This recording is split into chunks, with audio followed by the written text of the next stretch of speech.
Hi friends, இன்றைக்கி டே பார்த்திங்கன்னா 68ங்க. என் பொண்ணு ஊர்லேருந்து வந்துட்டாங்க. என் பையனால் இருக்கவே முடியலங்க.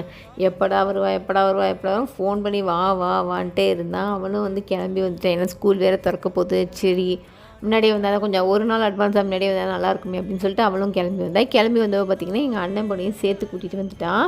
அவளும் 2 நாளைக்கு இருந்துட்டு போகிறேன் சொன்னால், சரி ஓகேம்மா நீ இரு, நான் கொண்டு போய் விட்டுக்கிறேன் அப்படின்னு சொல்லிட்டேன். அப்புறம் அவளுக்கு நிறைய ஸ்நாக்ஸ்லாம் என் ஹஸ்பண்ட் வந்து வாங்கி கொடுத்தாங்க. அவள் வந்து சாப்பிட்டுட்டு இருந்தா.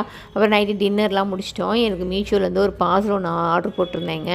அப்போ பார்த்திங்கன்னா அது ஓப்பன் பண்ணாமே வச்சுருந்தேன். அவள் வந்தோடனே ஓப்பன் பண்ணிக்கலாம் அப்படின்னு சொல்லிட்டு. அப்புறம் அது பார்த்திங்கன்னா அது வேறு ஒன்றும் இல்லைங்க. பொங்கல் வந்துடுச்சு, ஒட்டடை அடிக்கணும். ஒட்டடை குச்சி இல்லாமல் எப்போ பார்த்தாலும் விளக்கமாத்திலே தான் அடிக்கிறோம் அப்படின்னு சொல்லிட்டு இந்த வாட்டியாச்சும் ஒட்டடை குச்சி வாங்கி அடிக்கலாமேன்ட்டு நான் வந்து ஆர்டர் போட்டு வச்சுருந்தேங்க. கடைசியில் அது நல்லா சூப்பராக தான் இருந்துச்சு. ப்ராடக்ட்லாம் நல்லா தான் இருந்துச்சு. ஆனால் குவாலிட்டி பார்த்திங்கன்னா நல்லா இல்லை. எனக்கு பிடிக்கவும் இல்லை. ஒட்டடை அடித்து சும்மா லைட்டாக தட்டி பார்த்தேன். அது ஒன்றும் எனக்கு செட் ஆகலை, நல்லா வரல. அதெல்லாம் திருப்பி எல்லாத்தையும் ரிட்டன் போட்டேங்க. இந்த வாட்டியும் இந்த வருஷமும் நம்ம வந்து ஒட்டடை குச்சி இல்லாமல் விளக்கமாரில் தான் அடிக்க போகிறேன். எங்கள் டே இப்படி தாங்க போச்சு.